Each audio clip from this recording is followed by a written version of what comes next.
De acordo com o levantamento feito pela Associação Brasileira de Distribuidores de Energia Elétrica, o Brasil registrou uma redução de quase 8% do número de acidentes fatais com a rede elétrica. Isso quer dizer o quê, hein? Vamos chamar a Ana Rebeca Passa ao vivo para a gente entender? Não é choque, é choque, o povo diminuiu, tá levando menos choque, graças a Deus. Vamos analisar direitinho o que é que essa informação significa e principalmente, né? Quando a gente fala sobre energia elétrica, a gente tem que lembrar dos cuidados, principalmente criança, período de férias. Bora falar um pouquinho sobre esse assunto. Bom dia, Ana, para você. Bom dia, Renata. Bom dia a todos que nos acompanham. Isso mesmo, Renata. Teve essa redução, né, no número de acidentes, mas todo cuidado ainda é pouco, né? E principalmente essa época um pouco mais fria, chuvosa, a gente também é mais propenso a levar choque, né? A gente vai explicar por quê, tá? A gente convidou um especialista no assunto, o Emerson Sarmanho, ele que é engenheiro eletricista e também professor do Instituto Federal de Pernambuco, que é o IFPE. Bom dia, Emerson, bem-vindo à Rádio Cidade.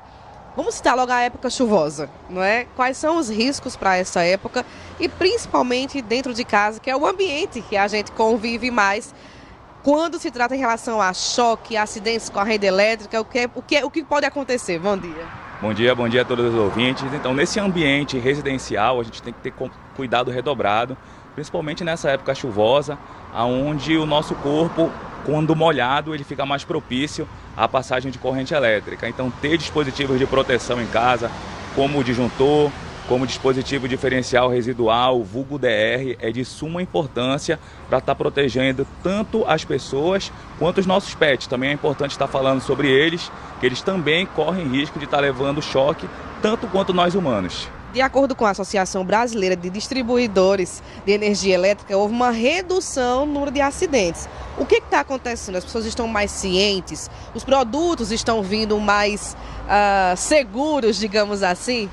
Então, quando a gente fala nessa redução do número de acidentes, a gente está falando na redução de acidentes de trabalho. Então, nessa questão do ambiente profissional, realmente a gente está tendo um cuidado hoje maior com os nossos profissionais. Então, treinamento em NR10, que são as normas regulamentadoras brasileiras para trabalho com eletricidade, e NR35, né, que é a norma regulamentadora para trabalho em altura. Então a gente vê muito acidente, por exemplo, de pessoas que não estão habilitadas, vão trabalhar ali na rede elétrica, de repente a pessoa pega um choque e acaba caindo, bate a cabeça, morre. Ou então acaba acontecendo ali um arco elétrico, a pessoa não tem o EPI, que é o equipamento de proteção individual necessário, então uma luva de borracha para trabalhar com eletricidade, uma máscara para cobrir o rosto ali, para não levar uma queimadura através de um arco elétrico, a questão também da vestimenta apropriada. Então, se você não tem uma vestimenta que ela lhe proteja ali com relação a esses arcos elétricos que podem estar acontecendo, você vai ter uma queimadura que pode te levar a óbito. Então, sempre que for trabalhar nessa questão com eletricidade, tem que ser um profissional habilitado, e hoje as empresas elas estão fazendo esse treinamento. Logicamente que nunca vai chegar num ambiente ideal, mas quanto mais a gente trabalha, mais a gente tem que estar ali profissionalizando e capacitando os nossos profissionais. Não só essa questão do equipamento também, né? Mas as condições do ambiente, né? São diversas situações. O tempo chuvoso, se o trabalho for externo, então tem que observar o todo. Com toda certeza. É de suma importância a análise de risco.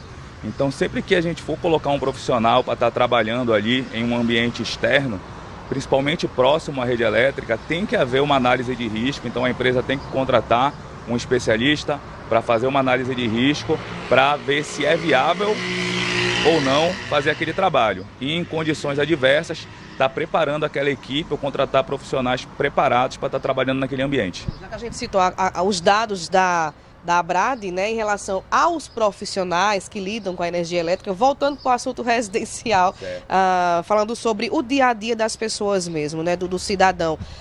Então acontecem diversas situações em que a pessoa pode ser vítima de um choque elétrico dentro de casa. Quais seriam as orientações para se evitar, por exemplo? Pronto, então para a gente evitar é não entrar, por exemplo, num ambiente de risco. Então, se você não tem uma capacidade técnica, um conhecimento técnico para estar, por exemplo, fazendo um conserto de uma parte elétrica na sua residência, não faça. Não confie, por exemplo, num tutorial da internet que diz para você ali que é fácil de fazer, porque tem que ter um conhecimento técnico, você tem que ter ferramentas e os profissionais que trabalham também nessa área têm que ter EPI. Uma outra coisa que o nosso ouvinte tem que entender é que tem que ter os dispositivos de proteção na tua residência. Então você tem que ter um disjuntor que serve para proteger contra curto-circuito, contra uma sobrecarga. Você tem que ter o DR, que é para proteger você contra a fuga de corrente. Às vezes a gente está tomando um banho no chuveiro elétrico, tocou ali na maçaneta do chuveiro elétrico, levou um choque, você acha até graça daquilo ali, acha engraçado, mas você correu um risco, por exemplo, de ter uma parada cardíaca. Dependendo do tempo de exposição que você tem aquela fuga de corrente, você pode ter uma parada cardíaca. O que evita aquilo ali? O DR. Então você tem que ter esse dispositivo diferencial residual. Às vezes um bebê pega um alfinete, pega um prego, pega uma chave ali e coloca na tomada, ele vai levar um choque, uma fuga de corrente. Se não tiver um DR, aquela criança ela pode vir a óbito. Então é de suma importância que você tenha um quadro elétrico com esses dispositivos de proteção. Se estiver utilizando um produto, por exemplo, dentro de casa, que ele também dê algum tipo de choque, passando alguma corrente na área externa daquele produto, é para ter atenção também. Com certeza, né? É super importante você estar trabalhando com equipamentos que tenham o selo do Inmetro, né?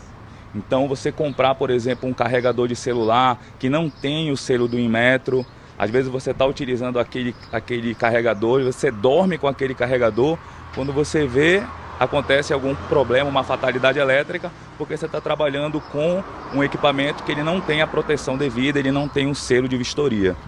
Um exemplo bem didático também, o uso de secador, por exemplo, as mulheres gostam bastante no ambiente de banheiro, é seguro?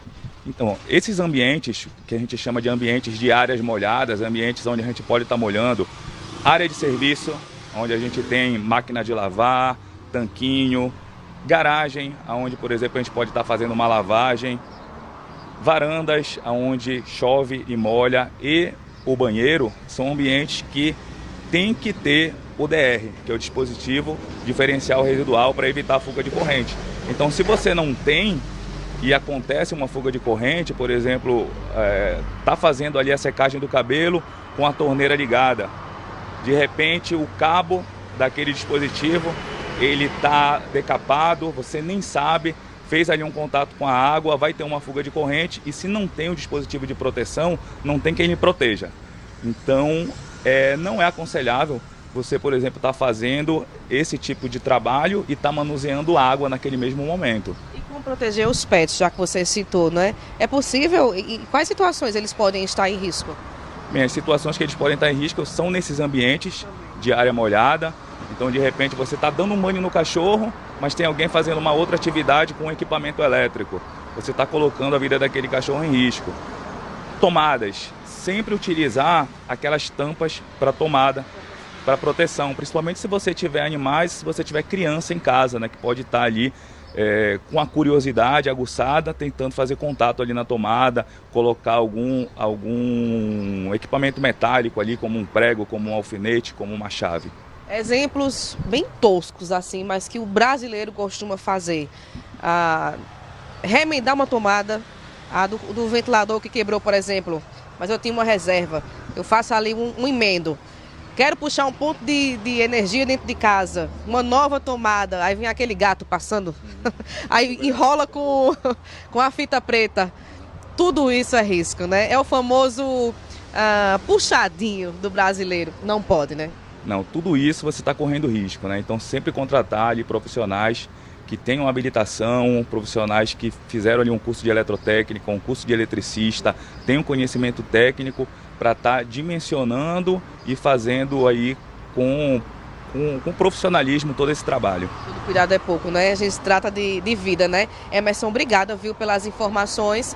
É ter cuidado, não é? E no mais, como você disse, atentar para realmente um profissional ter acesso a esses ambientes. Isso, com certeza. Como eu falei, né, não confiar ali nos tutoriais da internet, às vezes são pessoas que não têm o conhecimento técnico. A eletricidade, ela está tão cotidiana na nossa vida que às vezes a gente não entende o risco que ela pode proporcionar para a gente devido a ela estar ali intrínseca a gente não faz nada sem a eletricidade, mas ela é muito perigosa e a gente tem que ter o cuidado com ela. Só um ponto, equipamentos que estão, por exemplo, apresentando ferrugem, corre o risco também? É perigoso? Com certeza, corre o risco, são equipamentos que podem estar apresentando ali fuga de corrente, então tem que ter uma vistoria prévia. Então às vezes você vai fazer uma obra na sua casa, uma obra residencial, você contrata ali, aluga uma betoneira, às vezes você vê aquela betoneira ali que ela está enferrujada, não está com um aterramento, então todos esses equipamentos eles têm que ter uma análise prévia de um profissional para você utilizar. Você compra, por exemplo, uma máquina de lavar antiga, é o mesmo procedimento. Você tem que fazer uma vistoria, chamar um profissional ali para dar uma avaliada na parte elétrica dela. Muito bem. Eu conversei com Emerson Sarmanho, engenheiro eletricista e também professor do Instituto Federal de Pernambuco. Orientações, né, Renata? Tanto para empresas como também para a área residencial. É ter cuidado, não é? Porque um choque, meu amigo, realmente pode ser fatal. Renata. Obrigada, Ana. E muitas informações.